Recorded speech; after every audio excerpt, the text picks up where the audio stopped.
Hello guys! For today's video, gagawa tayo ng vegetable fritters.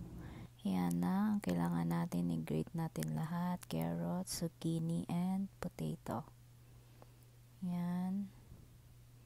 Tapos, hindi ko na pala binalatan yung zucchini para may color naman. Tapos, naglagay ako ng 2 itlog, salt, pepper, garlic powder, tsaka 2 cups of flour. Yan. Tapos yun, fry lang. Ayan. Nagprito muna ako ng 3, tapos tinikman ko. Ganyan ako magluto. Pag ganyan lang. Titikman ko muna. Tapos kung okay na, yun, tuloy-tuloy na. Yan, medyo sunog-sunog na kasi kaka-reels. Yan.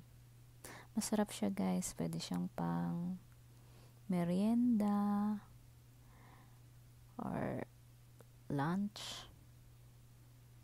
Yan. Yan, ganun. Madali lang naman. Yan. Paulit-ulit lang hanggang sa matapos.